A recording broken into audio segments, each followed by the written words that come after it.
Everybody's favorite new podcast. This is Are You Garbage? The show we sit down with your favorite comedians and find out if they grew up classy or if they're absolute trash.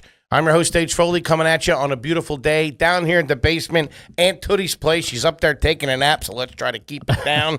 She had a fucking tough night last night.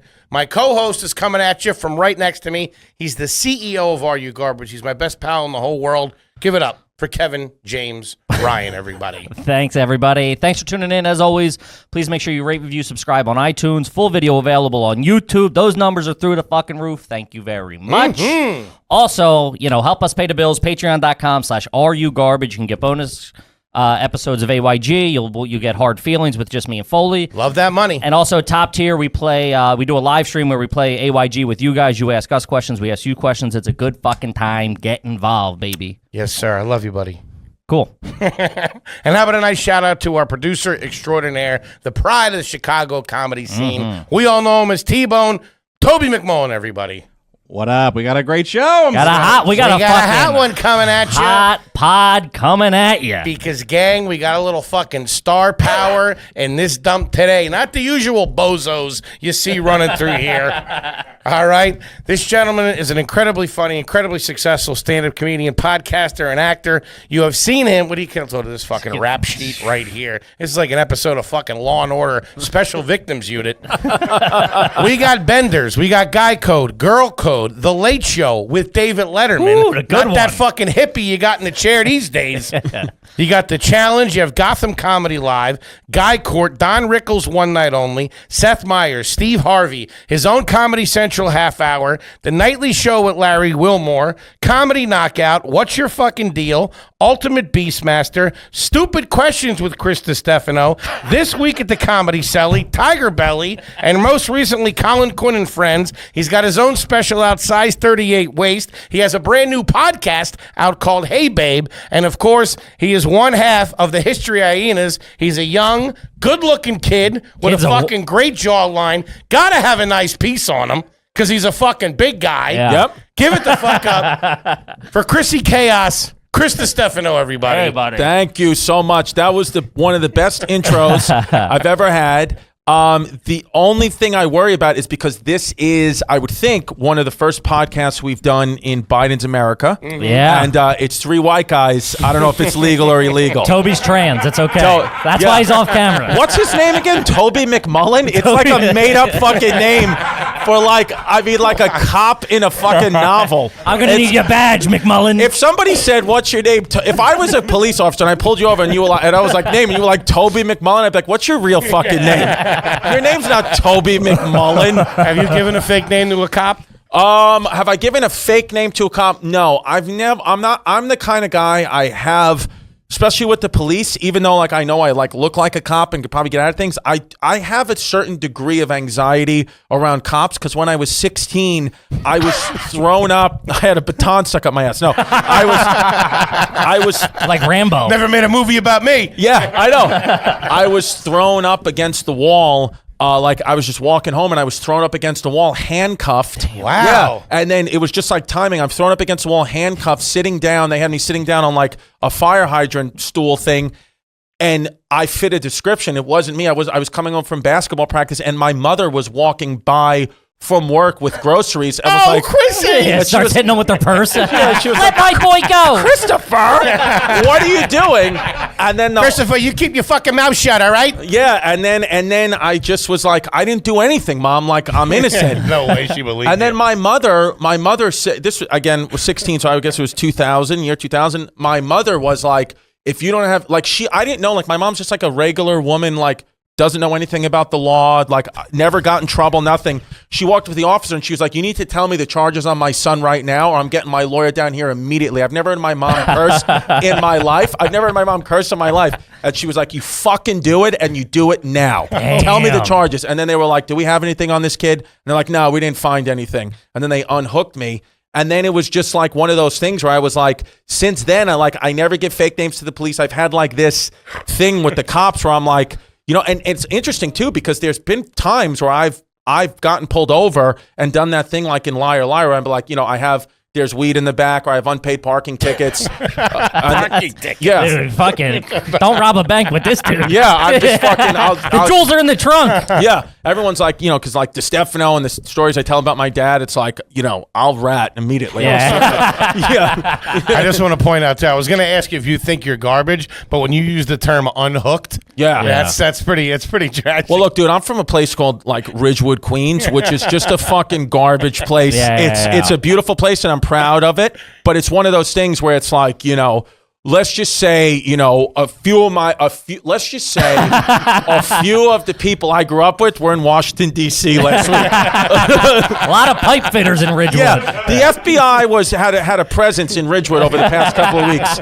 So it's just what it is. And, I'm proud to be from that hood, but I kind of got out. My mother's still there, so I'm out and in at the same time. But yeah, I come from like, the lower, not lower class, but like, working class. We're like white. We're fucking. It's like a neighborhood, like a very blue collar we got neighborhood. Yeah, you know what I mean? We got you. I want to hear the whole story. So start from the You beginning. were born and raised in Ridgewood. Bushwick area. So that really, I was born in an area now that's like very gentrified. A lot of comedian peers live there now.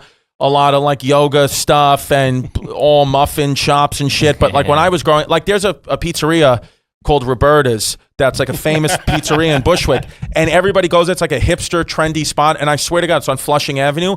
In like 1997, that's where I saw my first dead body. There was a homeless guy. His body was laying there on fire. So we had just missed. Pizza must be good, huh? And dude, everybody. So much for the coal oven. Everybody's parents, when I was a kid, everybody's parents. It didn't matter what fucking race, religion, whatever you are. Everybody's parents like, do not pass Flushing Avenue. Do not go past Flushing Avenue. You can't do it. It gets bad down there. And then, the one time we do it, or the first time we did it, we saw a homeless guy, we assumed to be homeless, just on fire laying in the middle of the street. And then literally at that intersection is where the Roberta's Pizza place is now, which is like a vegan fucking trendy place where I'm like, and look, it's good for us. It's kind of like Texas oil money where like my mother owns a bunch of idiots not gonna have a lot of money. Yeah, my mother owns the same dilapidated bullshit house that I grew up in, hasn't changed anything since 1984, and it's like she could sell it probably for millions of dollars right now to some fucking idiot who like wants to live near the L train. I'm like, dickhead, if you want to pay $10,000 for a rat-filled studio, do it. Like whatever your fucking dream is. I mean, but I know that this neighborhood, we're kind of sitting there like, why do people want to live here in Ridgewood, Bushwick? But it's the new hot spot. Yeah. So, it's good investment for us, I guess. Same thing happened in Philly. All my uncles lived in this town called Fishtown, and then that was like the Brooklyn of Philly. Philly. Yeah, the Philly punchline is, right? Yeah, right there. And like they all just like cashed out and like bought like fucking houses down in like Wildwood, New Jersey. Smart. And shit. Yeah. I mean, look, because it's like, look, dude, if you want to, if these hipsters want to come in here and whatever they want to do, dude. You want to go, 12 people in a one bedroom.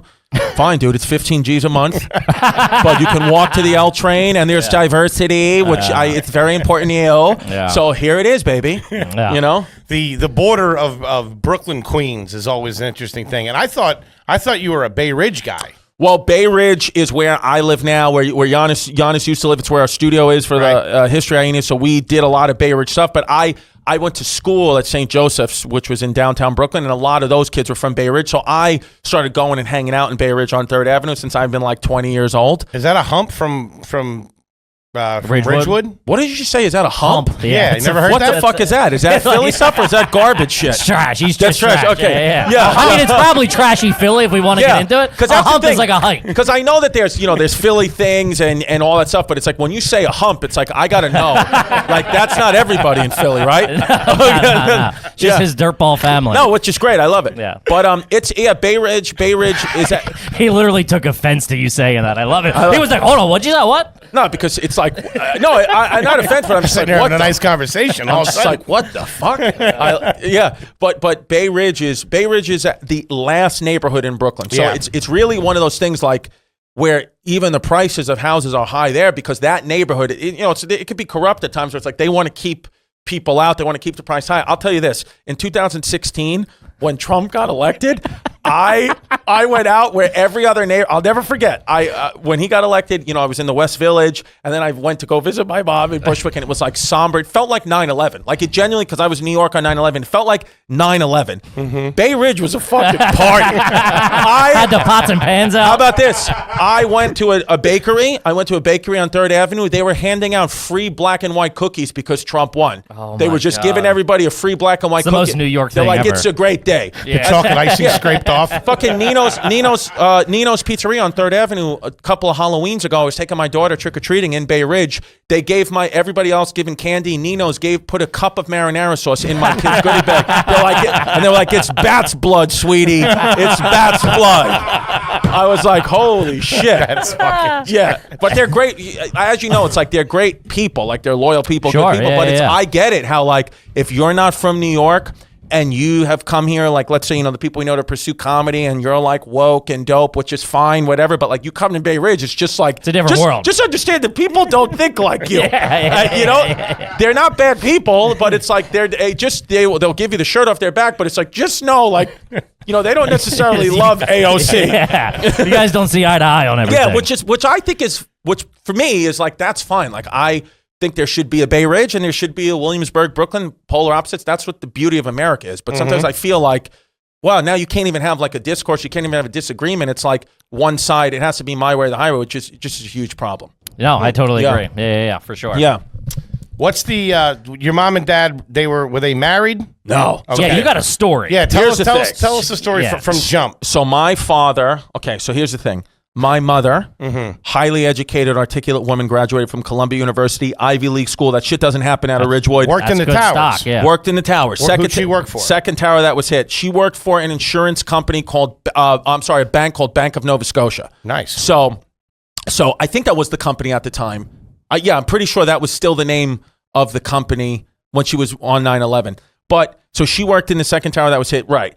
But where they met was, and she was fine, and it was all good. But where they met was, it's so ridiculous too, because this is just like fucking, again, Brooklyn, Ridgewood shit. My mom on 9/11, I don't know what's happening to my mom. I'm hysterical, crying, got into a huge fight, broke a chair over a kid's head. It was like a whole fucking thing. Yeah, I've seen this thing the at the bit, Celtics. yeah, yeah. Okay, Fucking, it's one of the best things ever. So basically that in a nutshell is just I broke a chair over a kid's head because I was crying because I thought my mom was dead. I fucking put this kid in almost a coma because I just smashed his kid's head. I got thrown out of the school. My father had to come down and start negotiating with the principal, basically threatened the principal's life, told him that if he doesn't put me back into school, because my father was a career criminal when I was he's a a kid. neighborhood guy. He's a neighborhood guy, and he was like, look, he told the principal straight up, he said, look, and this is how like I knew my dad was like a real guy and he even gave me the chills.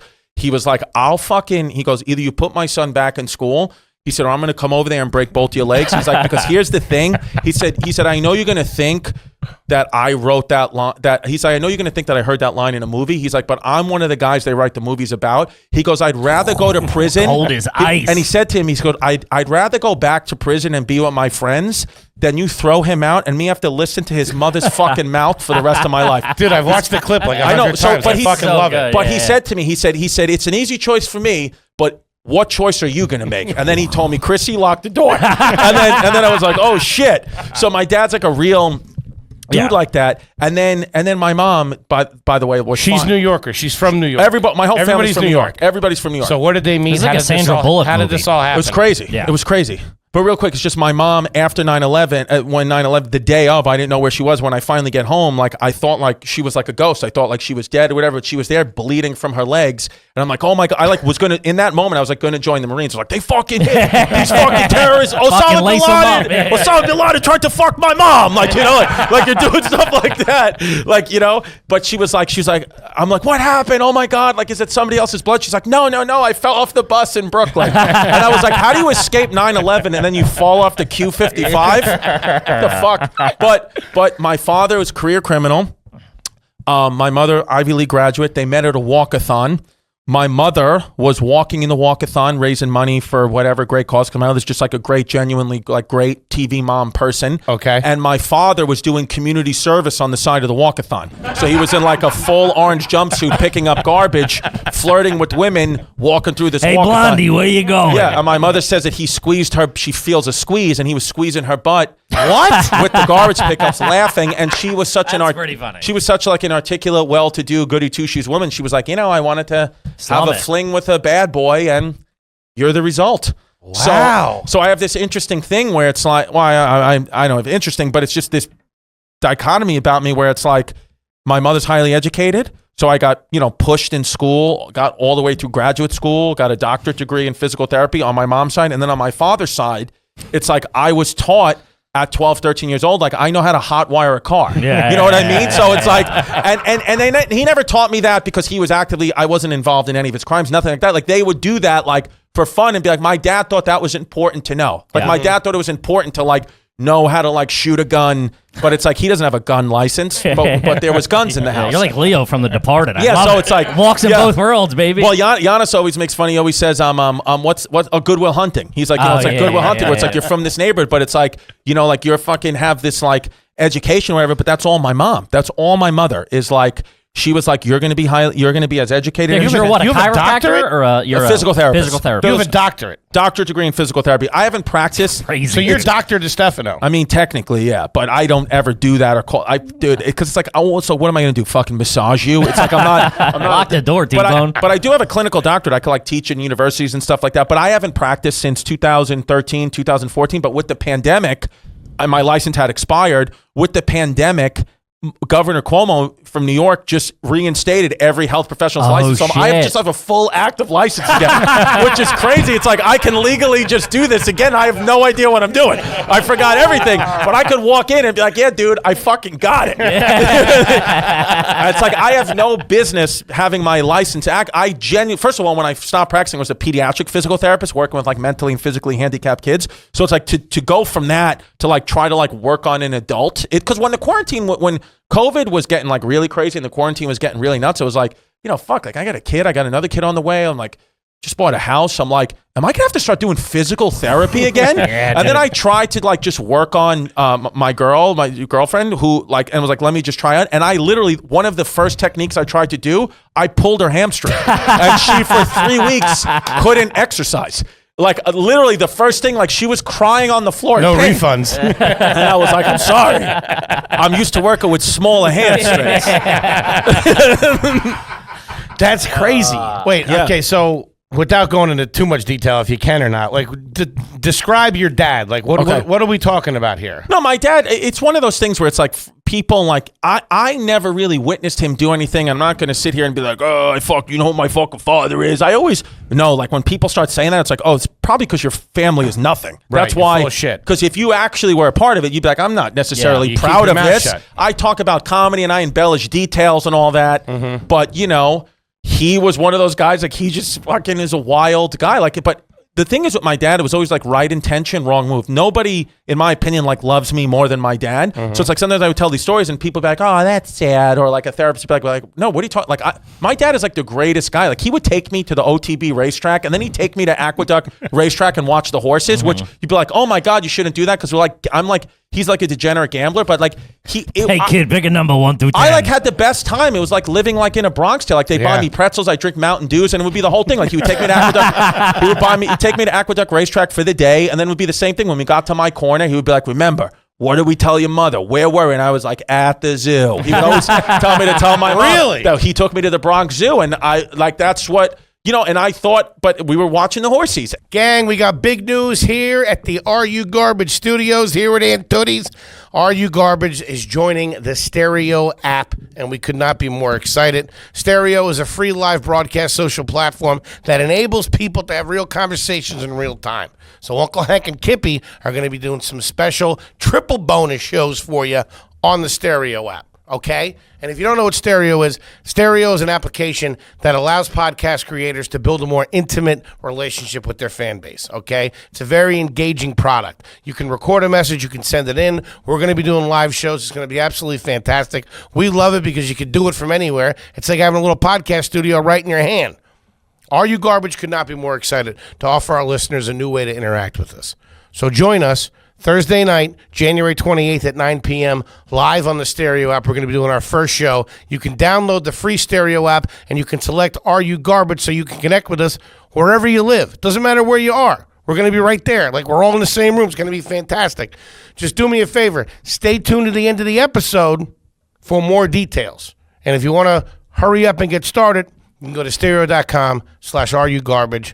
Get yourself signed up. It's going to be absolutely fantastic. Thursday, January 28th, 9 p.m., RU Garbage on Stereo app. It's going to be great. Hang on a second there, gang. It's your old pal, Uncle Hank. I want to take a quick minute and talk to you about honey.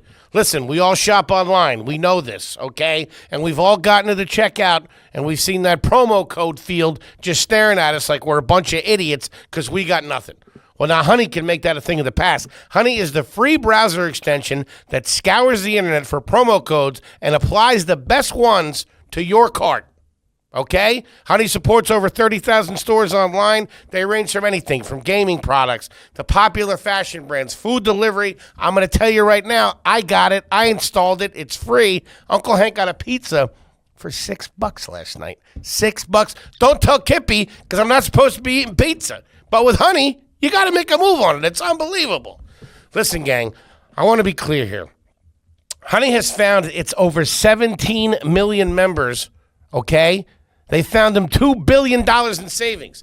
That's B-illion, not million, billion.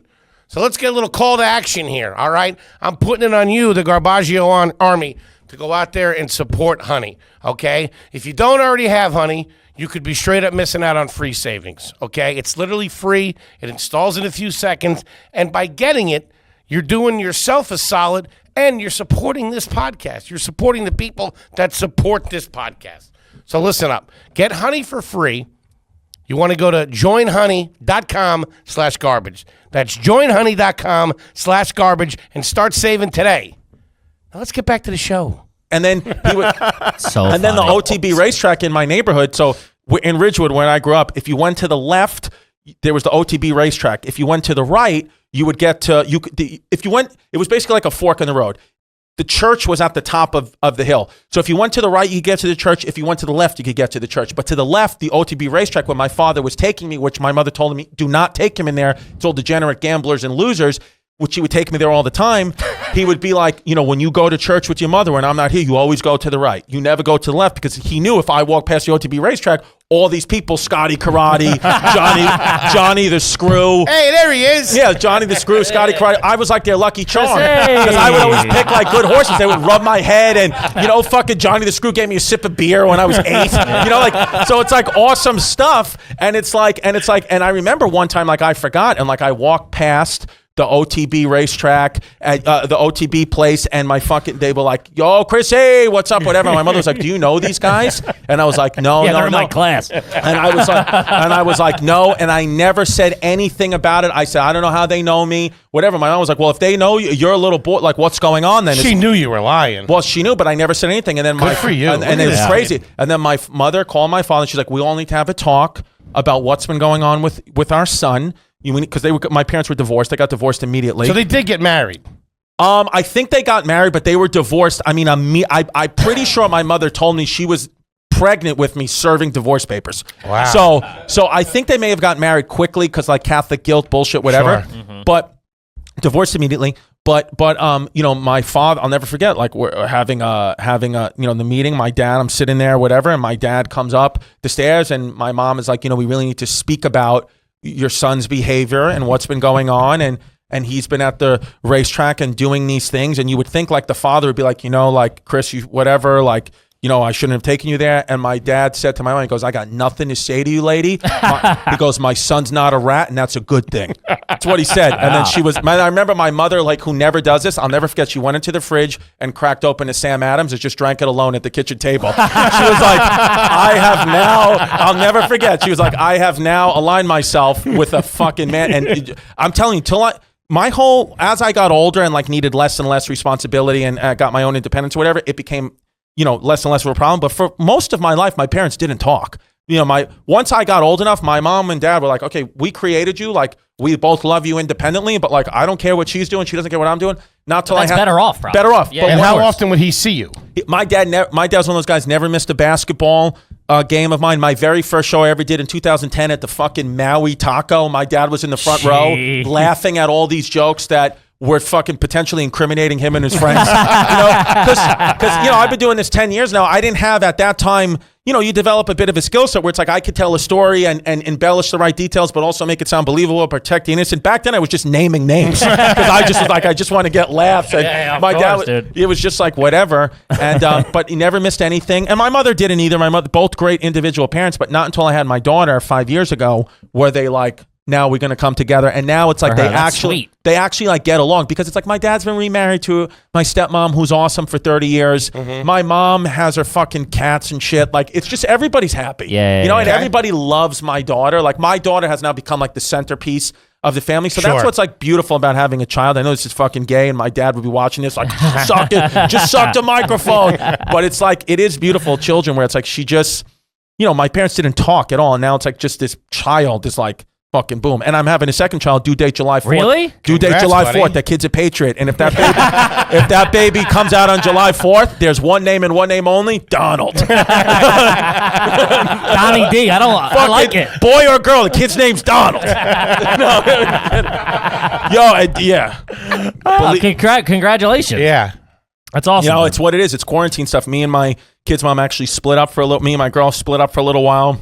And then quarantine kind of brought us back together, little by little. And then it's just one slips past the goalie. It's what it is. She's a beautiful, like, sexy Puerto Rican girl. And it's like, it's just when that's the thing. It's like, even my father. Kid's got a sweet tooth. Because when we first met, dude, it's so funny too. Because when I got her, I get it. You don't got to sell us on hot Puerto Rican chicks, dude. I'm in. But my dad, because it's funny, like, I told my mom, who, like, because when I first had, my daughter, Delilah, I didn't know her mom. It was the second date, and her mom got pregnant. We were just like, oh, fuck. So I barely even know this one. We're about to have a baby, whatever. I tell my mom, she flips out. And then I go to my father and stepmother, and I'm like, I did this. I'm looking forward to it. I don't need you guys to yell at me. I just need your support. But like, I think you were excited. I was excited. I was like, we're gonna. There was never a doubt in your mind. No, I'm like, she hits you up. She says, "Hey, I'm pregnant." I'm like, you know what? Like, fucking fine. I got my career going. I got my education. Sure. Beautiful girl. I know at the very least we'll make hopefully, she's such a beautiful girl. We'll have a beautiful daughter. Mm-hmm. And if things don't work out, they don't work out. Whatever. Like, life is too short to get caught up on that shit. Similar to your parents' situation. Exactly. Yeah. I was like, if they make it work, I can make it work. Mm-hmm. And it's like, I'm telling them that, and my stepmother's just like, yelling, she's an older woman. She's like, I can't believe you would do this, or the career, whatever. And then my dad's like, all right, it happens. He goes, let me see a picture. Let me see a picture of this girl. and then so I show it, and my dad looks at my son and he goes, D, I would have done the same thing. He goes, are you kidding me, Chris? And then in front of his wife, my son goes, does she have a hot mom? And then my stepmom's like, yeah, what is she gonna do with you? Fuck it. He goes, I'm gonna trade you in for 2 22-year-olds. She goes, I'd like to see you try, you fat fuck. She was like, she's like, I'm sure that's what her hot Spanish mom wants. Your fat ass with diabetes. She gonna go eat a dialysis, you fat fuck? And then he's like, you see what I gotta deal with? It's just like, he's yapping broads. It's these fucking broads. He's like, we're gonna have a baby. Yeah, he's just like, and he's like, don't yell in front of the baby. He's like the greatest fucking, and it's funny because he was like, oh, man. He's like, his logic is like wild. He's like, here's the mistake you made, Chris. He's like, you shouldn't have told your mother. He goes, you shouldn't have told your mother. What you should have did is, he said, you should have introduced her. My girl's name is Jasmine. He goes, you should have introduced her to Jasmine. Okay, don't say nothing about the pregnancy. He goes, you introduce her to Jasmine. He goes, let your mother get pregnant with the idea of Jasmine being pregnant. He goes, you gotta impregnate your mother with the idea of Jasmine being impregnant. That's actually really fucking and I was like, that's smart. He's like, because think about it, 3 months in, she loves this broad. All of a sudden, we have a baby. Not so big of a deal. Yeah. He goes, but now you bring this girl home. She's pregnant. She's got a tattoo on her tit. What the fuck's going on? He goes, you're an idiot. Yeah, but that's tough. If you just introduce her and then your mom hates her, and then you got to be like, well, change of plan. She's pregnant. But she doesn't, though. She doesn't. No. But that's the thing. It's one of those things where it's like when you have a child, at least in my situation, which I feel very grateful and blessed, is like, my child just, you overcome the differences you may have with one another for whatever, because we're like, hey, we're raising a kid here, so we got to get over our bullshit. Yeah. You know what I mean? Of course, yeah. So that's what's happened in my life, in my family with her, and we'll see what happens with this fucking second kid now. This kid plays it fast and loose. Because that was one of those things too, where they were like, my mother was like, I thought you and Jasmine broke up. I was like, we did. And she was like, so I guess you're back together now? I was like, we're kind going of. Steady. Yeah. You guys live together now? Yeah, we live together now. Yeah, so you guys moved in, so the kids there, the whole 9 yards. Yeah, every kid's there, and she has a son from a previous relationship. So I'm kind of like I am his stepdad as well. So it's like, that's cool. I'm cool with his dad. It's like, it's one of those things where it's like, I think sometimes with my life, people have said, I don't know how you deal with this. I don't know how you do it. But like, because I'm in it, I just am like happy. I'm like, well, I'll make it work. I'm just very Sure. Yeah. Some people think it's naive, but I'm just like, dude, what the fuck? Like, we can all,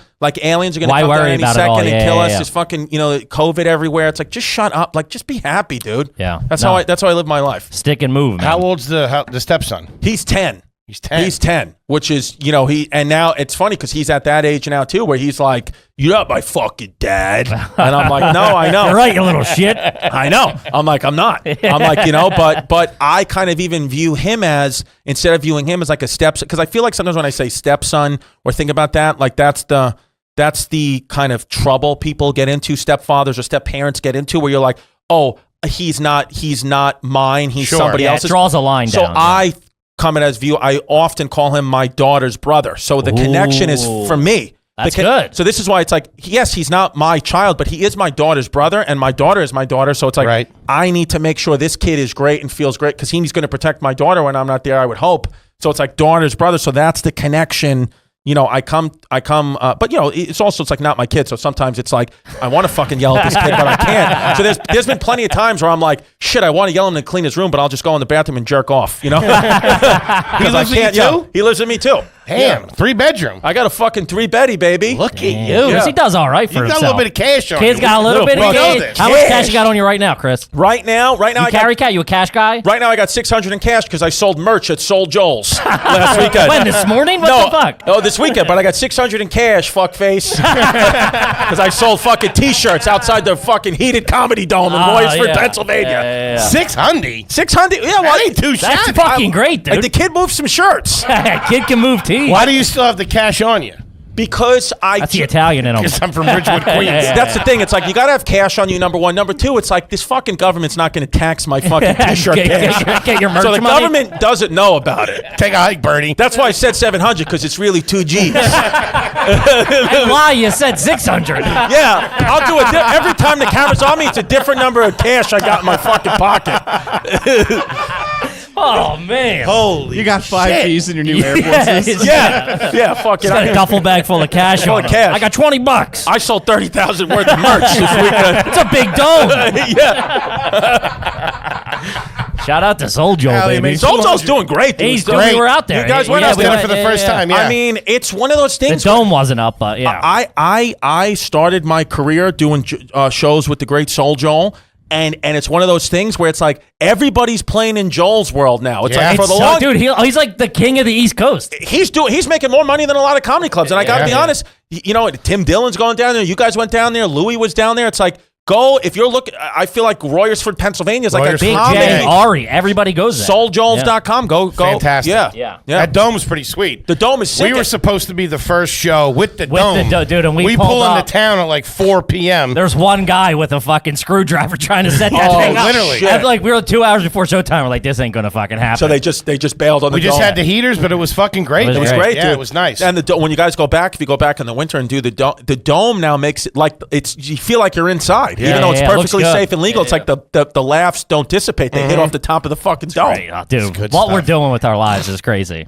You're like, wild. nah, the dome's pretty good. The Yeah. dome's pretty good. God, I'm making money in Royersford. Kids, 600 in kids cash. moving merch, man. That's pretty nice. I bought a house in Royersford with the t-shirt money. I could buy a neighborhood with the t-shirt money in Royersford. bought my own dome. That's what it is. Chrissy's dome right next door. And Yeah. you just bought a car, right? Don't you have a sweet whip? I got a sweet whip. Well, here's the thing.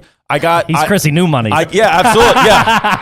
Yeah. Spend a little you've gauge. had cash for a You've while. been doing well because we moved up. You were like just Yeah, you getting were hot. in New York. I would tell you, You used to roll around the village with a couple of smoke shows too. it's what it is. Cut that part out.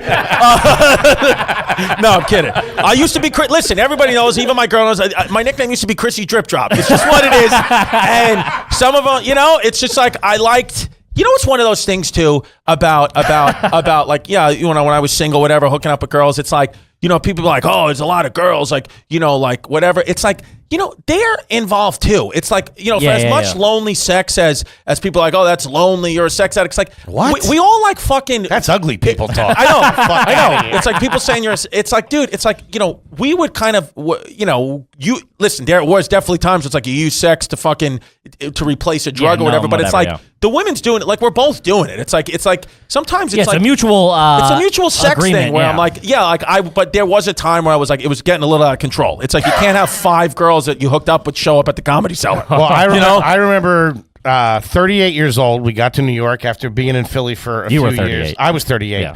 Right, and we're doing fucking shows at the Lantern, fucking living off dollar slice pizza. Go over to the fucking Cellar and see you and Schultz fucking running around just like fucking rock That was when stars. MTV was fucking. Yeah, I'd love to work for Andrew Schultz right now. Yeah, us too. What's up, Schultzy? Schultz. Yeah, I'm sorry I'm not wearing your merch. Shout out Tim Dillon. No, you've been doing Team good for a while. Schultz, and I will say about Schultz though. Oh, we love him. We were just, 100% and I'm the sure a lot of people. He's a big mentor to us. And people know this about him and not, but like just if I was someone who's worked with Andrew for years. Guy Code and Girl Code came out, which were very popular shows on MTV back in 2011, 12, 13. The vision that Schultz is one of the examples of someone who I've known. I've watched him from the beginning come up where the vision that he had for himself, he had 8 years ago when we were doing MTV Guy Code, when he didn't give a fuck, when he was doing the Guy Code, Girl Code, and then going on the road, not selling as many tickets. But he didn't care. He believed in the podcast and the YouTube product before anybody saw it. He knew exactly what was coming.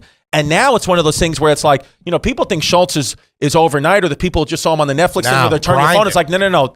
Schultz, Dude, he's been murdering in New York for a decade. Murdering. That's why he's the king. Schultz has been 10, 12, 15 years at this. So it's like one of those things where it's like, for guys like me, like his peers or guys that came up with him, everybody respects Schultz because you're like, this guy worked for every single ounce of what he has. 100%. He hustles, dude. Because the Guy Code, Girl Code stuff, it did well for us, and it made our Twitter numbers go up and Instagram numbers go up, but not the ticket sales. The ticket sales was all his methodical plan. So it's cool to watch. That's the stage of the career I'm at now, where like people who I used to do the Village Lantern with, or the Maui Taco, or we used to do the Laugh Lounge. I don't know if you guys, but that was gone. Might have been close. We got here, Like all those guys are now like SNL and movie directors and all these people, or like humongous comedians, and it's like, so now I'm at the stage where it's like, oh, my peers are like becoming like the way, like the next Chappelle's, serious people. It's so I'm seeing now how I was always like, when I first started, I was like, oh man, like there's a lot of like nepotism, and it's all like these friends, like how do they all know each other? But now you just stay around. Like if you're there, so it's a war of attrition. Dude. You just got to hang out, and then you've known the people for a decade. Yeah, it's like now it's like people will be like, I can't believe you have this guy's number or that person's number. It's like, these are been my friends. Like we used to literally do open mics. Like I had to go do a gig once in Pittsburgh, Pennsylvania with Schultz and this guy Pudge Fernandez, who was great, and there was too many people in the car. I was in the trunk for 4 hours just to get to a gig in Pittsburgh, Pennsylvania with Schultz. In the trunk? Yeah, because I was like, Schultz gets shotgun. I was the biggest one. Shotgun Schultz. Well, no, because she's fucking skinny little bitch, and I was 250 back then. Kid had a little meat on his bone. But Schultz with his fucking keto diet. Yeah, I want to print out one of his old headshots and put it back here on the set. Oh yeah, dude. Yeah. So Schultz, but that's one of those guys. So all these guys that are doing great now with these podcast visions and all that, it's like, I'm happy to be a part of like the crew in a way, I guess, but it's like none of this shit is overnight, dude. Like no. I did for years, bro. I've done the fucking Comedy Central half hour, the Letterman stuff, the TV stuff. I would go to cities, and I would sometimes have to give money back to the club because of how little tickets I sold. Sorry about that. It wasn't until I started doing exactly what you guys are doing, exactly on the path of what you guys are doing is amazing. Thank you. That's when the tickets start to come, and that's when it started to become like lifelong fans, where it's like, yeah, they mentioned this or that or whatever, but it's like, even now, like I'm going to host a show on True TV, and my family's like congratulating me because I always call myself Chrissy Pilots. I've had 9 pilots. They've all went. Yeah. This is the first one that ever went, so now I'm fucking Chrissy Pickups. Chrissy Upfronts. Just right away. So this is the first one that ever got on the air. So while I'm absolutely joyous about it and feel good about it, it's like one of those things where, like, because my family doesn't understand the business, but it's like they called me to tell me the show got picked up, and I was a little like, fuck. Now, what am I going to do about the podcast? Now it's like, of course. Because it's like, I'm losing money to do a TV show, But well, it's also like the relationship you build with the podcast people. Yes. You could host 1,000 TV shows for 1,000 seasons, and you'll never build that. You'll never build that rapport. Never. So it's like the podcast audience is like what, it's the people you talk to. It's like they're your real fans. They are the ones that like through this pandemic, it's like when some of my other peers who like don't have that or who've chased the other dreams, which is, and fine, whatever you want to do, but it's like they're it's getting to the point now where financially I'm sure they're starting to get in trouble. Where me, it's like we never blink twice because the fans were like, no, we're here, dude. Like we'll take $5 of my stimulus check and go put it on your Patreon, whatever it is. Like so dude, we blew up through it was like we started this 2 weeks before fucking quarantine. So like we're like roaches. we're like, what the fuck are we going to do? And now the other things will come from this. So that's the thing. Like anytime like, and Schultz would say the same thing. And he was saying this 10 years ago. I got to give him credit. Like anytime like these executives want to chime in and people who aren't in comedy want to, it's never good. But now it's like you do things, there's no rule. You edit yourself. Yeah. So that's why everything you put out is like, at least it's like nobody told me not to do that. So that's what I'd rather live and die with that than be in a box. I mean, the TV show I'm doing, the TV show, even the only reason why I even said yes to doing the TV show is because it's in Los Angeles. And I'm like, oh, well, I'll get on the LA podcast. There you go. Yeah. That's why I did it. I was like, no, it makes sense. Dude, well, like even with this, like he's very generous too, Schultz, with like just like knowledge and like every move because we saw like what you guys have, what he has, like what Tim built, like all these guys that built these these universes. I was like, oh fuck, that's what we want to do. So I texted Schultz. I'm like, I'm thinking about because we were with the network. I'm like, I'm thinking about doing this, and he's like, yeah, I think that's the right away. He's like, that's the fucking go play. Independent. You got to go independent because it's like you just and also like this is one of those things where it's like it's kind of like this little thing of ours, where it's obvious, where it's like no managers, no agents, it's nothing. It's like we do it and we collect all the money. It's also like even this week, like Tim has another show and he fucking. It's like everybody kind of. It is this little supportive environment. Yeah, it's like dude, Schultze's been super supportive. Ari's been super supportive. Giannis has made 15 posts about the fucking podcast. It's amazing. Nobody's jealous or nobody's like when you're secure in what you're doing. You know what I mean? Yeah.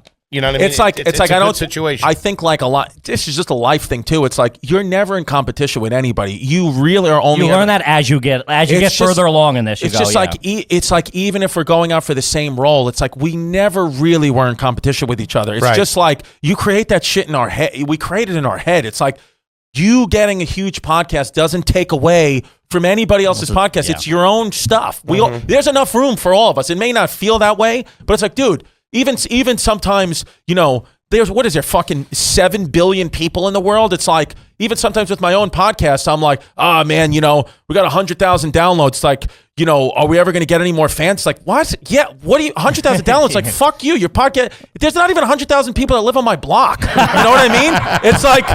It's like most people have never heard of me. So it's just like that. But it's like we have this thing where it's like, nuts. Everybody's doing podcasts now. It's saturated. It's like, no, it's not. It's like, so what if there's 300 podcasts? There's billions of people in the world. I know. So true.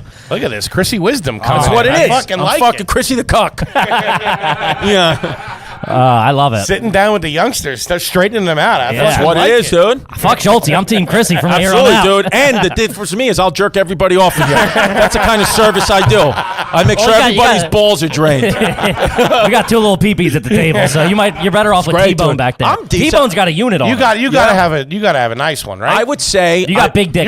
You're a big dude. Well, what happened was I measured it. I'm 7, normally 8 with warts. That's what it is. When the HPV pops up, I go to 8. Yeah, get a little beefy. Get a little beefy. Yeah, T-Bone's got a hog on him. Yeah. What's the word on the street? Really?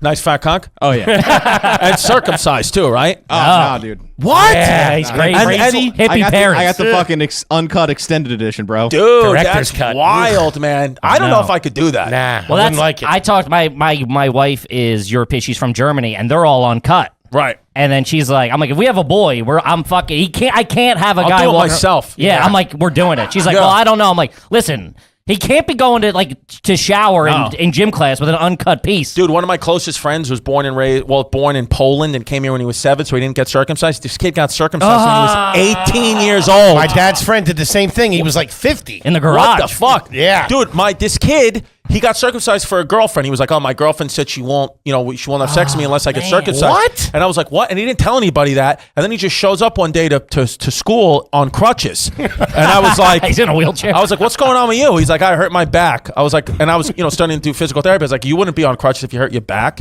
He goes, it's my knee. And then I fucking bring up, I was like, is it your back or your knee, dude? He was like, you promise you're not going to make a big deal out of it? I was like, yeah, of course I'm your best friend. He goes, I got circumcised. I was like, let me see your fucking dick right now. And this kid. What'd it look like? Bro, he pulled it out in the Oh, bathroom. it's making my blood run Oh, cold. it looked like an ISIS beheading video. Like it was. I can picture the scab and Got a cigarette in its Dude, mouth. because he's got a little pee-pee too, but this thing got swollen to 4 or 5 times the size. I was like, how do you pee? He goes, bro, it's a big problem. He goes, I keep peeing on the wound. Because his dick was like all the way pushed back in. He's like, I keep peeing in my own wound. And I'm like, dude, why did you do that? if you got a little pee-pee on you, why you trimming off the top? You gotta take what you can get. And how about this? The girlfriend dumped him like 3 weeks later. What What a the fuck? fuck. She wouldn't fuck him because he was uncircumcised. He goes and gets the surgery. That's got to take a month. You can't fuck the next day with that. 3-4 weeks later. It's not getting the car detailed. That's serious business. That's serious business. I think he maybe had sex with her once or twice more, and then it was over. What can you do? Bitch. I don't blame her. Those things are tough looking, dude. For all my uncut brethren out there, hang tough and fuck Jewish chicks. It's hilarious. Tell her you're Jewish. And you show up with that thing. Oh my God. Hey, it's a different sect. Yeah. All right, let's get into some questions. Yeah, we got to get into some questions here. I want to ask you, I alluded to in the beginning, but do you think you're garbage?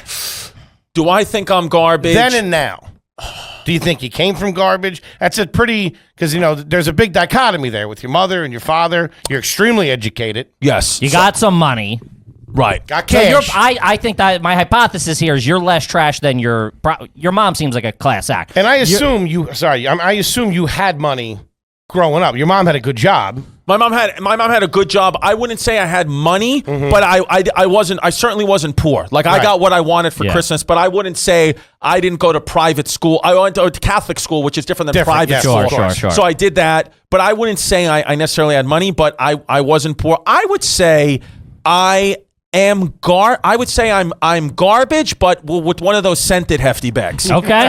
So not like Those are real fucking. Not as bad as the neighbors. I would say Dude. a nice scented Those hefty are bag, trash. or maybe No. a simple human, which is a more upscale garbage can. Yeah. But A stainless. You're in a stainless steel can. right, but I would say, but for sure, but I would say still garbage because still most events, like big events in my life, if I did something good, I'd be taken to the Red Lobster for celebration. Dude, I literally have on here. Have you been to the Red Lobster? I don't think you can consider yourself not garbage. If for my 18th birthday I went to the Red Lobster. With all the places in Queens and your dad and the Italian, you go to Red Lobster. This is what it is, Red Lobster. And with my mom, not my father's side, but my mother's side, we frequent in the Olive Garden a lot. So what nationality is your mom? my mom is like Irish German. Yeah, where they say Irish, they don't. They go to Olive Garden, Outback Steakhouse, Red Lobster. Yeah. Carrabba's.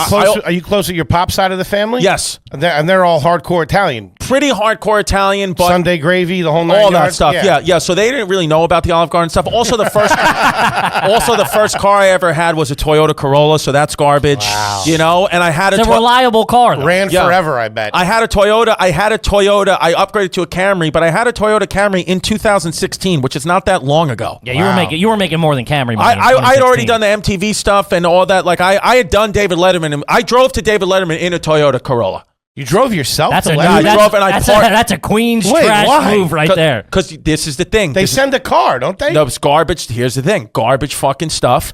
I felt... And I got to tip the driver. Right. I felt because I was coming from... Again, I just didn't know. I felt because I was coming from Staten Island, my agent said, well, they'll send the car to wherever you go. I said, yeah, but I'm Staten Island. They got to pay the toll over the Verrazano. I'll drive in. And I drove in. I got the easy pass. Don't worry about it. I got the easy pass. I drove in and I spent $50 to put it in a garage. None of it was needed. Oh, my God. You probably only made like $900 How about this, too? I go to do David Letterman show. I thought was a good set. Was riding high. What do? Take my car, drive down to the Village Lantern, bomb in front of 5 Swedish people. The lantern will get you, man. R.I.P. to the lantern. It's gone, right? No, I heard that was all lies. Oh, it's back. I don't know. That guy's shifty. You can't get the lantern. Nah. You That won't ain't get going it. anywhere. No. Nuclear holocaust. That doesn't matter. Dude, I feel like you're the type of dude who would walk out of an opera, take off your suit jacket, and shoot dice in the alley. I'm one of those guys. Yeah, well, that brings up a question. Do you have a suit right now that if you had to go to a funeral tomorrow, do you have a suit that fits you? Look, again, I hate to bring it up again, but if you go watch the David Letterman show of 2013, Chris Distefano, David Letterman, the suit that I'm wearing is a suit that I bought off the rack at Joseph A. Bank that morning. Wow. Oversized. It's the biggest suit. It's oversized. It literally... It's a Steve Harvey suit. My agent said to me, I was dressed right. I think I was already mic'd up. She was like, is that what you're wearing out there? And I was like, is this bad? Yeah. Joseph A. Bank. Joseph A. Bank. Bought it from a strip mall in Suffolk County, Long Island. And then went to my dad's on Staten Island with the suit. Trash. Yeah, we're such trash. Joseph A. Bank, and what's the other one? Men's Warehouse. That was high. Men's Warehouse is all right. Right. Joseph A. Bank is like, yeah, you buy one shirt, we give you 15 for free, and it's I think Joseph A. Bank is higher. It's better. No, it's not. This Joseph A. Bank shared a wall with a Chuck E. Cheese. Yeah. I did that for my first television appearance ever in my life. Yeah.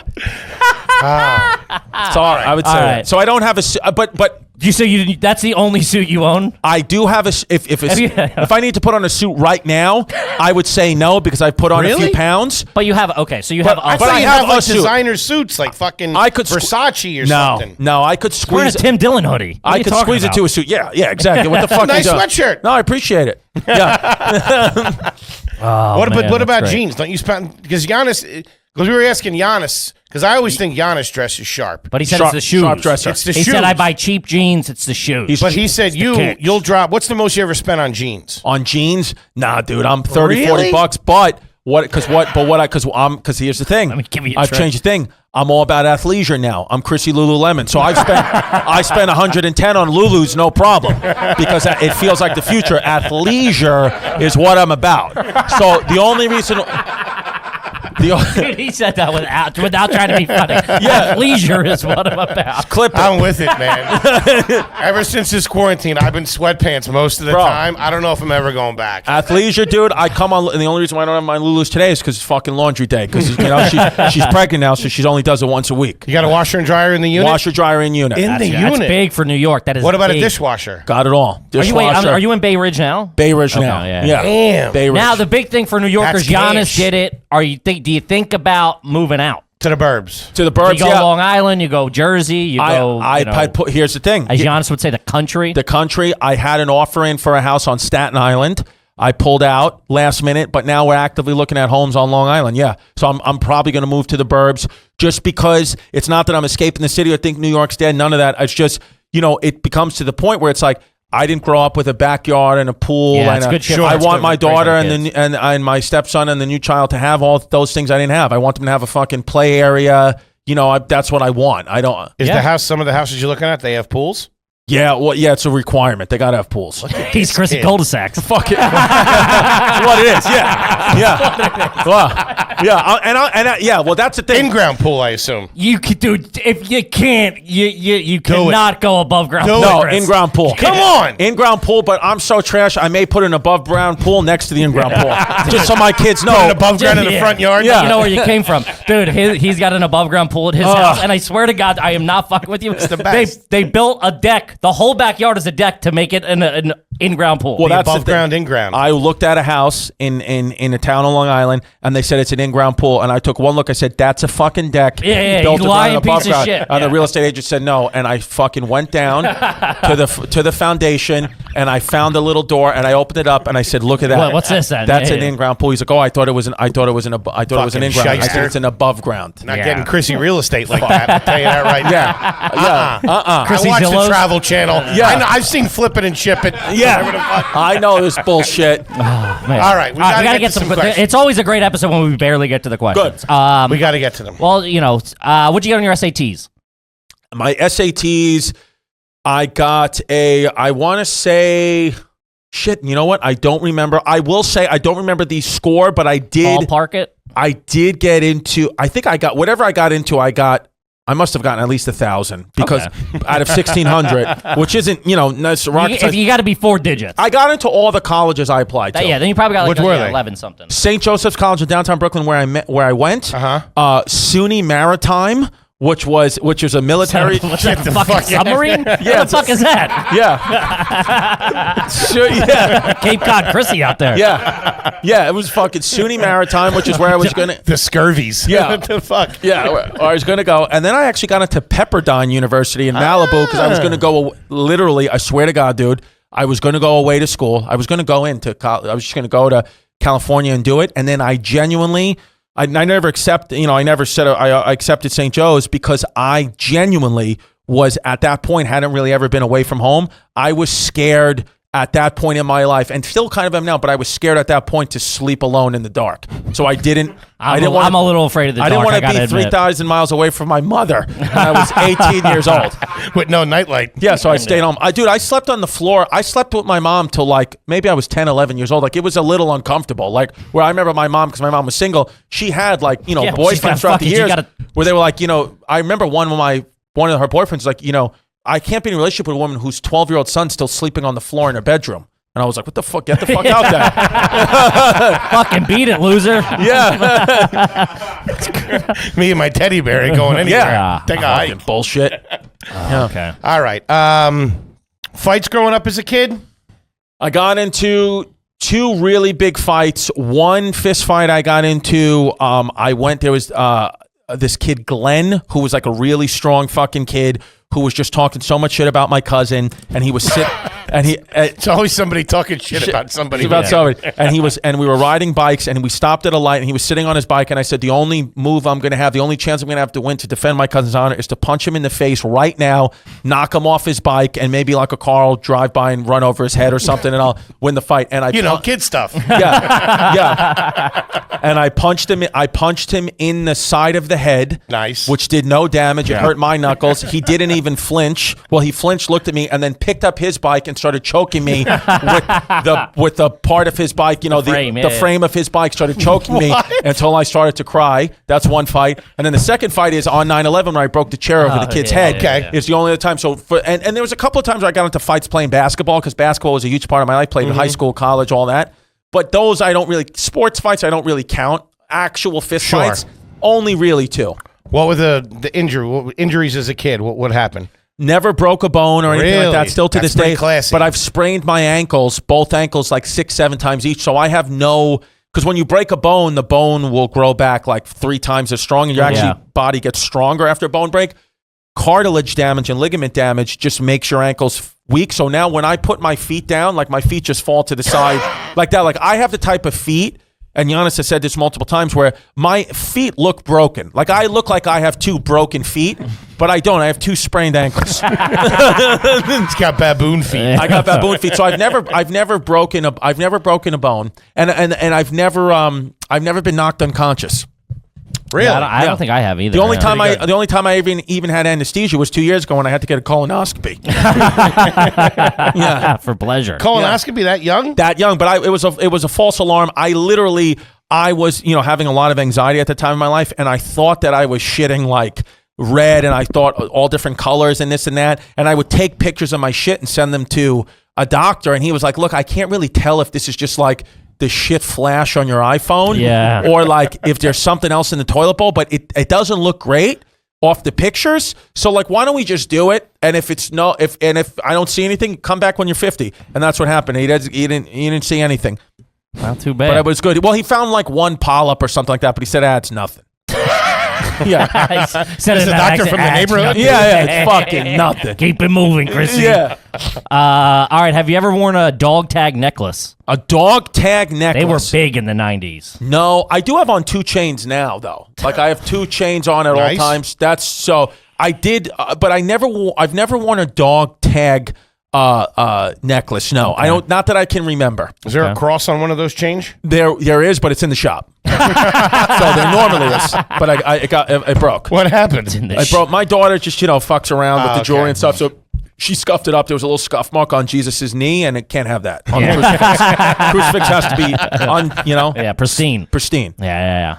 Go ahead, Kip. Have you ever had a rat tail haircut as a kid? I've never had a rat tail as a kid, but I have had mushroom haircuts. Oh. I would go to Supercuts a lot and ask for one of the numbers on the board. Wow.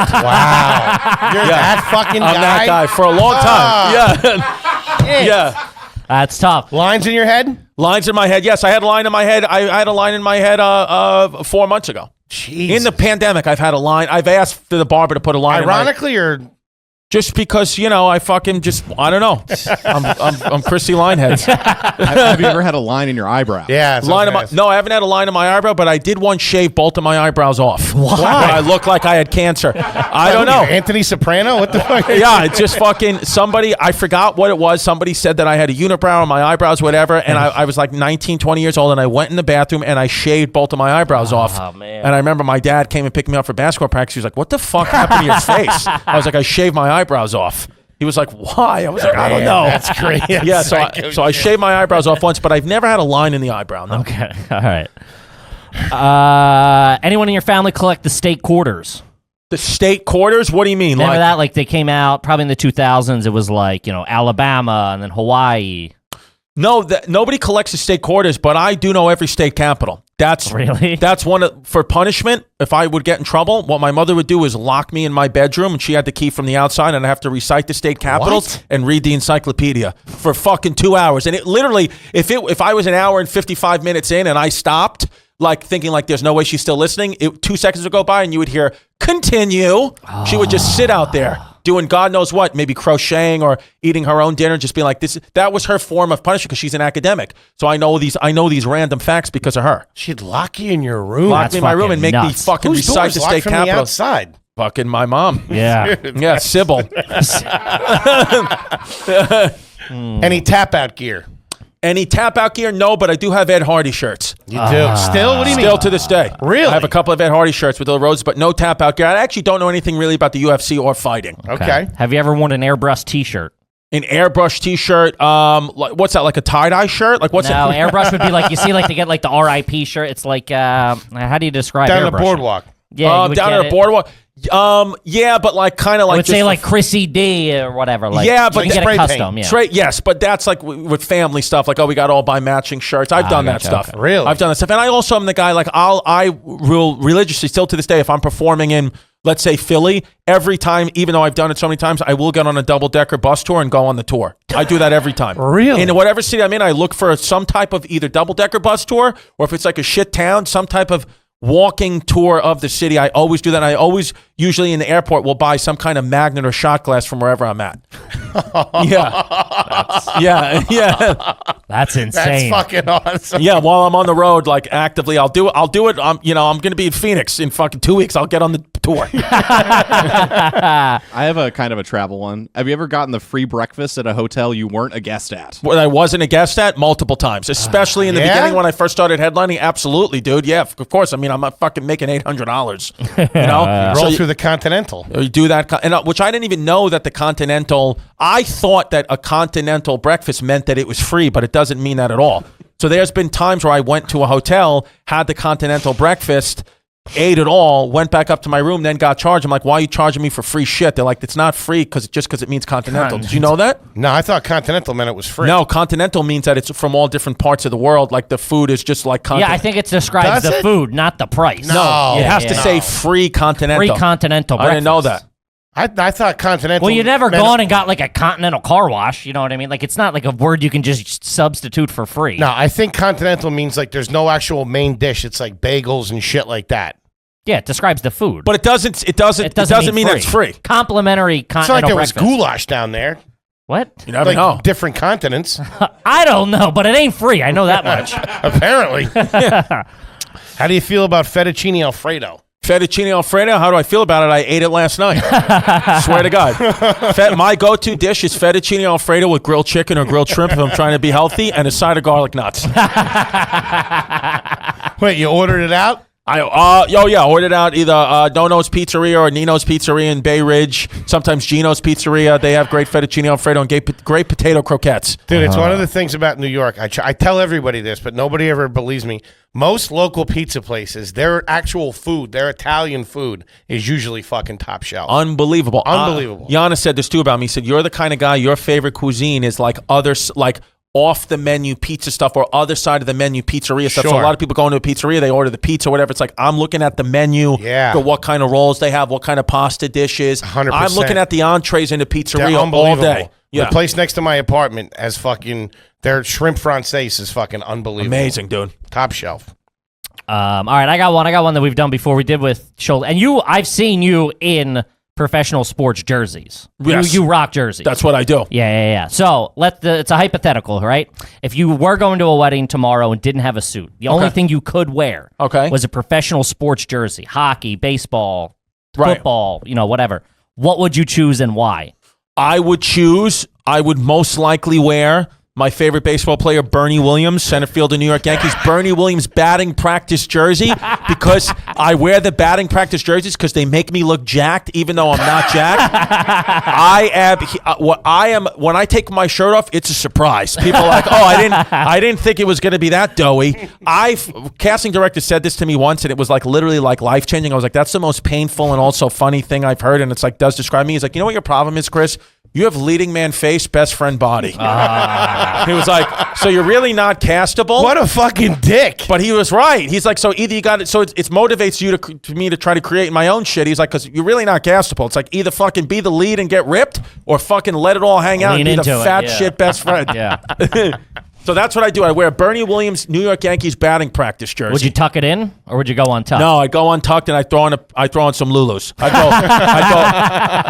tell you exactly what I do. I go Bernie Williams batting practice jersey, Lululemon pants, some type of funky red or orange socks to give it a little flair, and fucking fry boots because it's a wedding. I gotta class it up a little bit. Yeah. Big tip guy. Big tip guy. I'm the guy. I tip fucking everybody. Full cash. I'm the guy, even if I get driven somewhere or whatever, if I don't have cash on me, I make them stop at an ATM and I give these guys cold hard cash. Because we talked about that on Giannis said you were breaking his balls because he said he didn't tip Doesn't it. tip the He didn't girl. tip in what? I was So living here embarrassing. somewhere. Yeah. It's He's like, Chrissy yelled at me. It's like, what are we doing? Like, they're sending you a black car. I mean, he's like, no, but the tip's included. I'm like, guy, you got to give this guy cash tips. What are you fucking fucking queen? You get that from your dad? Your dad a big tip guy? Oh, big time. I mean, my dad will give you. Italians love cash. Dude, my dad was the guy. My dad would religiously wear pants and jackets and things that had pockets, but put his wallet in his sock. I'm like, what's the reason to do that? Why is shit always coming? So every drive, anywhere you went, somebody would get a soggy fucking ankle sweat 20 thrown right on their lap. He puts his In case he gets hemmed up, you know what I mean? No, but the thing, and really too, my dad, but also, again, one of the good things about this business is sometimes you get to meet your own heroes, especially doing it in New York. And Colin Quinn has always been, especially where I'm from, like huge hero of mine. And now we're like close friends, work together, whatever. And the way Colin Quinn tips is like, it makes me feel like a fucking dirtbag. Really? This guy will give somebody $200 cash, for bringing him a pizza, no problem. He doesn't give a fuck. Sorry, I spit. He doesn't fucking give a fuck. I fucking love that. Yeah. What about a wedding? You go to a wedding, close friend, family. Right. What's usually in the envelope? You're taking a date. I'm taking You a plus date. one. Of course. You got to play. I got to pay for my table. Two plates. 2 plates. What are you dropping? I'm going to drop for close friend, we're saying? You went to Giannis. Oh, Giannis might be too person. Yeah, like, maybe somebody you grew up with. Put it that way. Yeah. I would say Giannis gets a G, close friend gets 500. Cash. Holy That's how we roll. Cash. I mean, it's fucking we're celebrating love here, babe. Fucking a G. He gets a G cash easy, and fucking and a friend gets 500. Now, what if you weren't Chrissy D? What if you were Dr.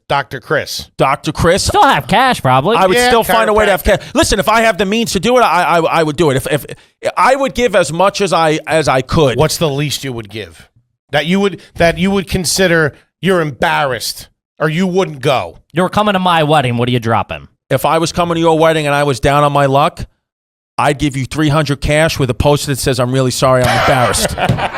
I'd give you 300 And just cash. so you know, I ordered the chicken, not the steak. And I didn't have the dessert. I only had 2 drinks. 300 cash with a little fucking chip with a little recording from Sebastian Maniscalco saying, "Aren't you embarrassed?" Wow, that's fucking class, 300K. man. I come to your wedding. You're gonna get 300 is the minimum, and I'm giving the bartender 100 to fucking hook me up all night. You start. Starting That's a off big. with You that? got. That's gotta almost hit 'em the heavy. first thing you do. Hit 'em heavy. Is you put and They'll remember you.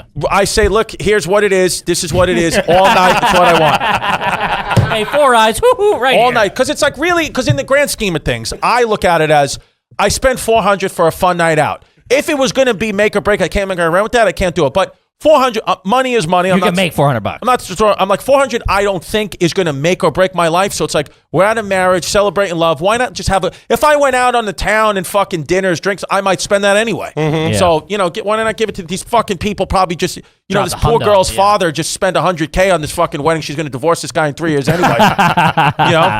Talk about celebrating love. Yeah. It's never going to work. Here's 100. Here's a hundo. That's Keep it fucking moving. classy, man. Classy. So Damn. far, am I moving? Am I going towards garbage or I'm on the class? fence. No. I don't know. I'm not on the fence I can't at get all. a read on you. Yeah, that's what it is. Well, that's why You're saying, what are you leaning? Chrissy Chaos. Fucking class all the way. Wow. I haven't heard one fucking thing. He's a fucking doctor. All right, how about this? If I went to your house right now, well, the batting practice jersey was a little fucking. That was a hypothetical. You backed him into I a know, fucking but corner. he shouted out Yeah. the exact jersey he would Yeah, wear. exact jersey. Or I'd either wear that, or I would wear a fucking. Even though he's not on the team. Actually, you know what? I'd either wear that. This might push it a knew little this to was gonna garbage. get you. I knew this was gonna get you. Because this is true. Because I also feel like sometimes I look tight and jacked in this one too. I might wear a Cal Clutterbuck Islanders jersey. I'm an Islanders fan, so that pushes you towards garbage if you're an Islanders guy. I think Feidelberg from Barstool said he would do that because they're called sweaters. He goes, it's technically a sweater. You're technically a wearing a sweater. sweater to a formal event. I said, I I'll put give on it a to you. Clutterbuck Islanders jersey, so I don't. But if I'm just being honest, but what was the other question about my house? We went to your house right now, both of us. You invited us in. We Okay. sit down. We asked for water. What are you giving us? You got a bottle? You got a Brita? Is it coming straight out of the tap? What are you doing? I got a Poland Spring like dispenser. You do. I got water, and I also got Is it chilled or is it just regular? chilled. Oh, nice. It's cold water, and I also have Wow. Poland Spring. It's called Poland Spring Origin. I get Nestle Poland Spring. I get 2 weeks. Every 2 weeks they deliver the gallons of water to my house with Poland Spring Origin, which is I can't explain it to you. I would get baptized in this fucking shit. The water, High-end Poland Spring? high-end Poland Spring water. So you would get water. I'd also offer you Poland Spring Seltzer. I have Poland Spring Seltzers, Poland Spring Origin water, and I have a Poland Spring dispenser. You're not getting tap water in my house. I'm not going to put a fucking Brita This gets pretty on a fucking sink. classy. What about the fridge? Did you have 2 doors on the fridge or 1?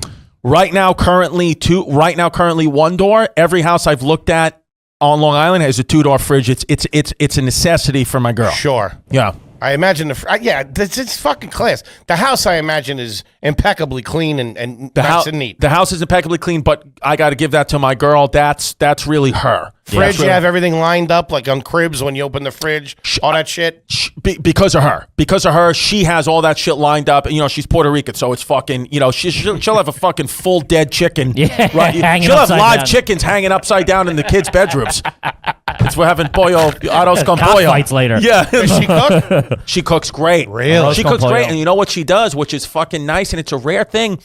She can, and she's done it better than anyone I've ever tasted. She can mix Latin cuisine with Italian. So I've had fettuccine Alfredo with Latin spices in it, and it's like unfucking believable. Wow. She'll do shit like that. She'll make like some type of bean dish, but somehow it tastes like Italian food. I don't know how she does it. He's so into some bean dish. Some fucking beans. Some rice and beans. I don't know. It ain't too Because bad, she's a though. fucking beaner.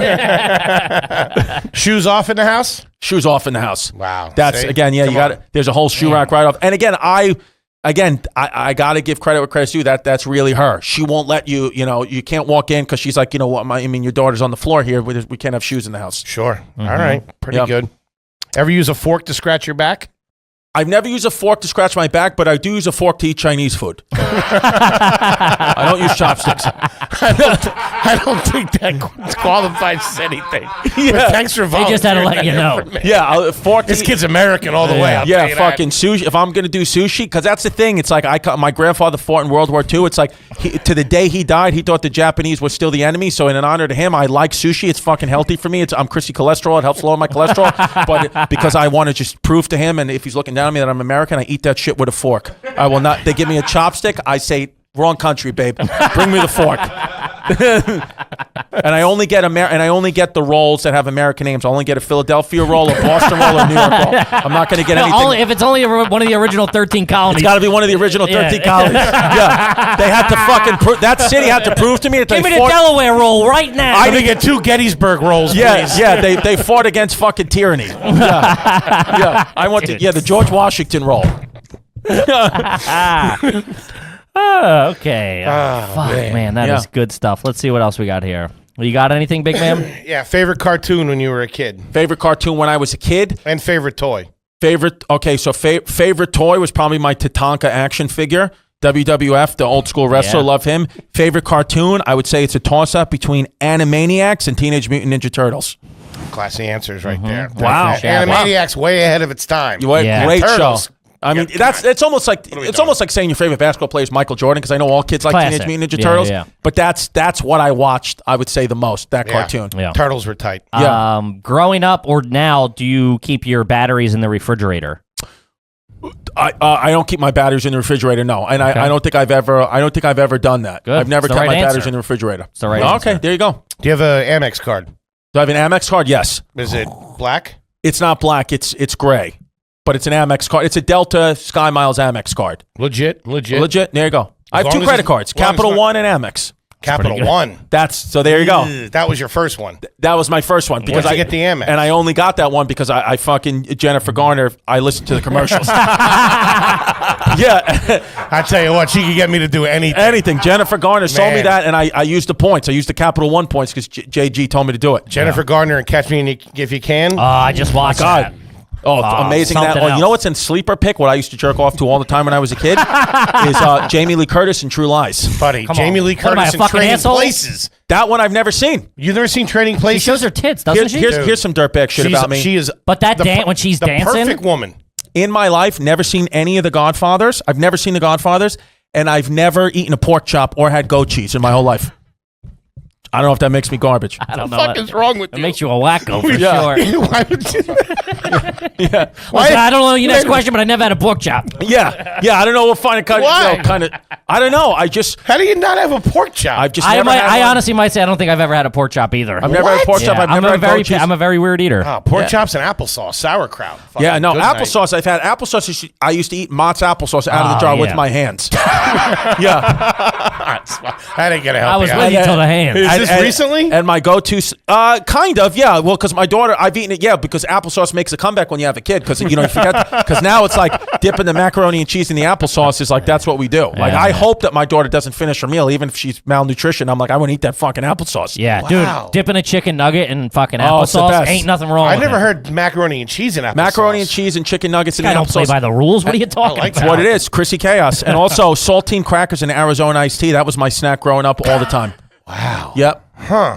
Yeah. That's a little trashy. Yeah. It ain't Yeah. classy. It's not classy. Yeah. Do you get cash back when you're making a purchase?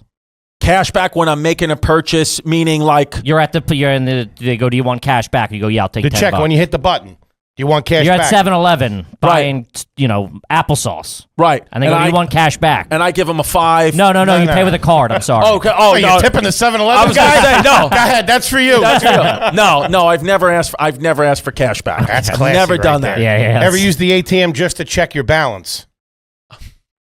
No, but just because I have it on my phone. Yeah. So Right. I would use the ATM to check my balance. Okay.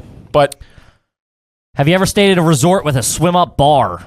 yes, Oh, multiple ones. I mean, that's something that we look forward to doing every year with my friends.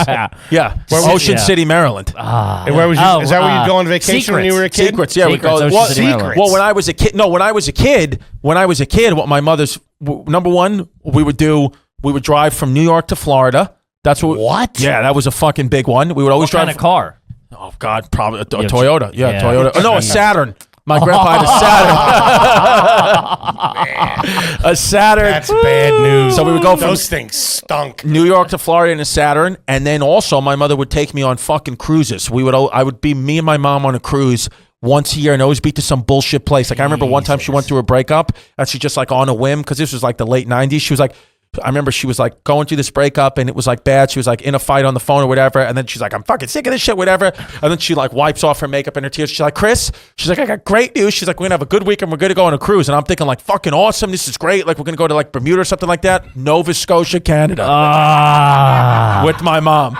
We could pull up to the dock. I'm all excited. I could see these guys are in fucking triple fat goose jackets. It's July 5th. I'm like, what the Yo, fuck? turn this thing around, Hans. Let's go. I had to sit in a singles bar with my mother for fucking in Nova Scotia, Canada, while she was drinking fucking Michelob Ultras. How old were you? 10, 11. Holy But I did kiss shit. my first girl on that ship, so it wasn't. It was like Really? Yeah, There you go. Kissed my first chick on that. You got flip flops and a North Face on. Yeah, dude. It was, seriously, we packed like summer shit. But I was like, why did we go to Nova Scotia? She's like, that's what the travel agent said they had available. It was last minute. Cruises are pretty trashy. Pretty trashy. Yeah. Pretty trashy. Holy shit. I think I only got one more here. And we got a couple from the Patreons. Oh, great. Okay, I'm sorry. go. No, please, after you, sir. If you buy a 6-pack of beer, you go home, you put it in the fridge. Do you take it out of the case? Yes, take it out of the case, fold it up, put it in the recycling. Okay. Sorry. This guy's fucking class. But I'll put them in a drawer. I put them in a drawer. I have like a beer drawer. But I get that from my mom because we say on the History is hiding the vegetables or moving the vegetables because my mother used to hide the beers that she wanted her Sam Adams and stuff underneath the packs of vegetables because I hated vegetables. So she knows I would never go to look for the vegetables. So she was like, that's where I can hide the beer. So I think from that, I put the beers in the crisper. Yeah, right. That's where I put them. Ah, okay. You ever use the terms, instead of saying thank you, you ever say cheers? No, I'll never say cheers, and it actually makes me annoyed. Every time somebody emails cheers or fucking texts me cheers, I'm like, this isn't medieval England, fuckface. Yeah. Stop with the cheers. You ever call anybody mate? No, I'll never call anybody mate. Because that's the thing is when I'm like, you call people mate, it's like, I get it, but like we were born in America. It's like we were, you know what I mean? Like we got free from that shit. Why do you think we fought this Revolutionary War for? So we could still be able to say cheers and mate and cheerio? Fuck you. I know, I fucking hate it too. I hate mate and cheers. I'm not a fan of mate and cheers. Have you ever said the phrases, I wear a lot of hats or a lot to unpack? No for the hats because I have a size 8 hat head, so I and I don't have a good hat head, so I don't wear a lot of hats. I'm actually the opposite. I don't wear hats. A lot to unpack.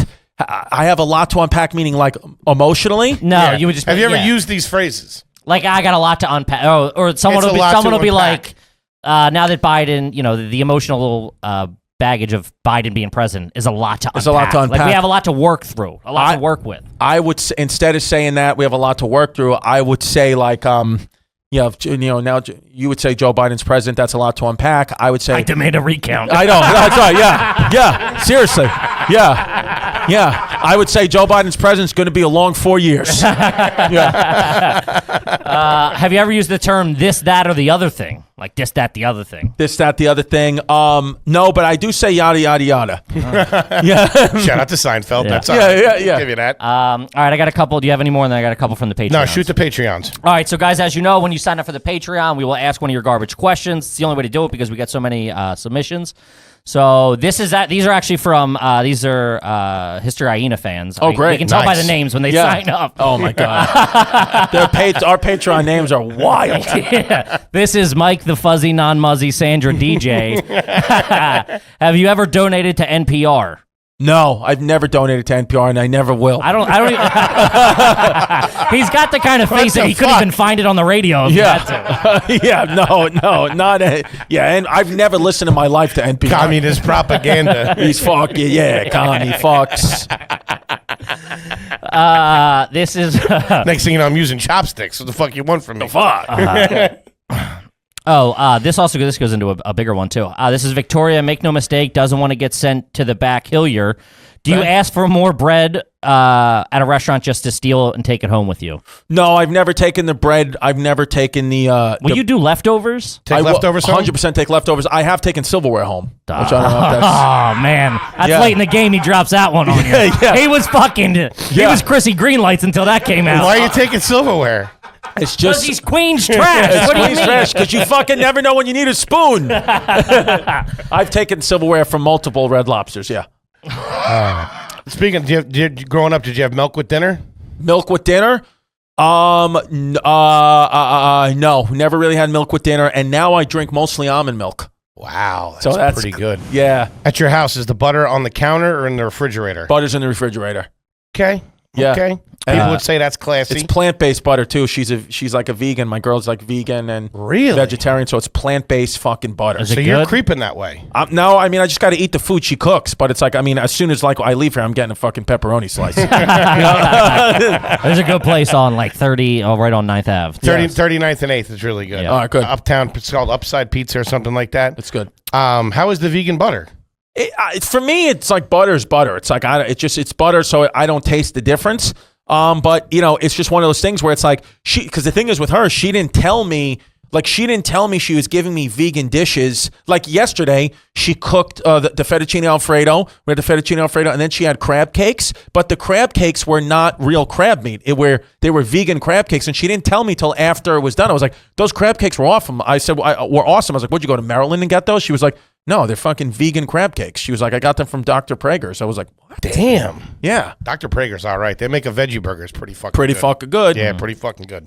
All right, this is the last one from Patreon. This is from Kristen. This is a home run of a question. Does anyone in your family still have a CD tower? A CD tower. Does anyone in my... Yes, my mother still has a CD tower. She does. My mother's a CD tower. My mother still watches things on a DVD player. My mother, my mother still watches... My daughter saw Beauty and the Beast for the first time when she slept by my mother's house last week, and I was like, where'd you get Beauty and the Beast? Did you buy it on TV? She's like, no, I've had the DVD since you were a little kid. I'm like, what? Shit. Holy smokes. I just have one last question. Did you have an answering machine growing up when you were a kid? Answering machine. Still to this day, the same answering machine. If you call my mother's house, it's the same answering machine as I had from when I was a kid. Is that outgoing message a song that you and your mom are singing or your mom is singing? Is it like a jokey type thing, or is it just a straight up? Or message? are you involved in the recording? I'm not involved in recording. It's something to the. I know if I called, she'd pick up right now. So and then if I told her please don't pick up for the show, she'd be like, no, she'd just keep picking up. So it's something like, hi, you've reached Lynn. I haven't lived there in 15 years. She goes, hi, you've reached Lynn, Chris, and Larry's house. Larry's my mother's dachshund. She's like, you've reached Lynn, Chris, and Larry's house.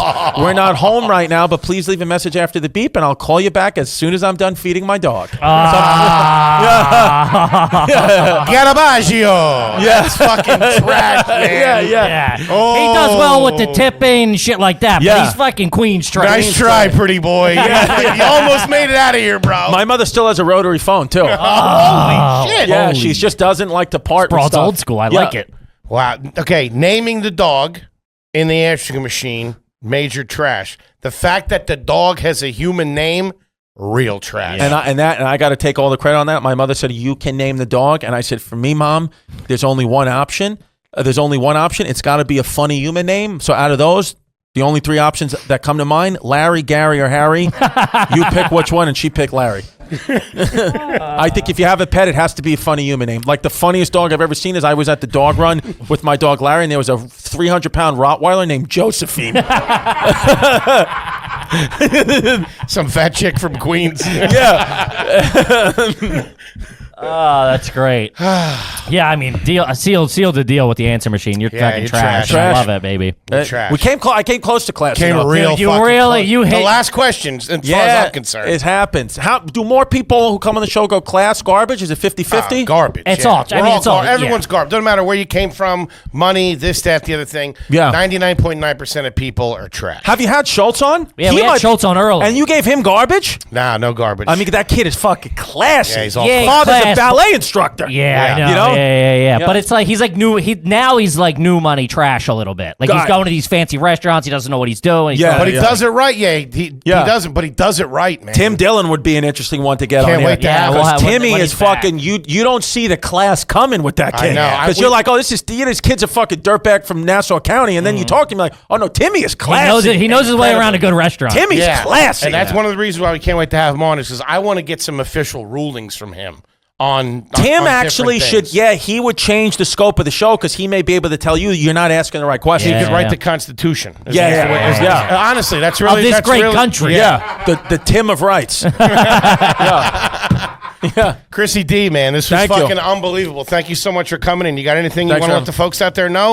You can find ChristyComedy.com. I got Phoenix, Arizona coming up, Vogel Theater in New Jersey, I got a podcast, Hey Babe, with Sal Volcano. Of course, History Hyenas with Giannis Pappas. Check us out. Yeah. That's Fucking it. beautiful, man. Thank what you, a great guys. time. Kippy, what do you got for him? As always, please make sure you rate, review, subscribe on iTunes, full video available YouTube and patreon.com. Help us keep the fucking lights on, guys. Thank you so much for the support. What an episode. We love you guys. Thank you so much, and we will see you next week. Peace. Gang, I told you I'd be back to talk about Stereo App, didn't I? Well, here I am. So sit back and listen. Stereo App users can engage with the platforms. They can listen in. They can seek out topics. They can join conversations and issues that interest them. All right? There's a wide range of conversations going on the Stereo App. You got comedy, you got pop culture, you got lifestyle, you got sports. It's absolutely fantastic. And it's also available for iPhone and Android users. All right? It's something for everybody. Okay? And Kippy and Uncle Hank are going to be doing their first show January 28th at 9 p.m. We're going to be on the Stereo App. So go to stereo.com/RUGarbage and sign up and get ready. January 28th, Thursday night, 9 p.m. on the Stereo App. RU Garbage is going to be going live, and we could not be more excited. Thank you.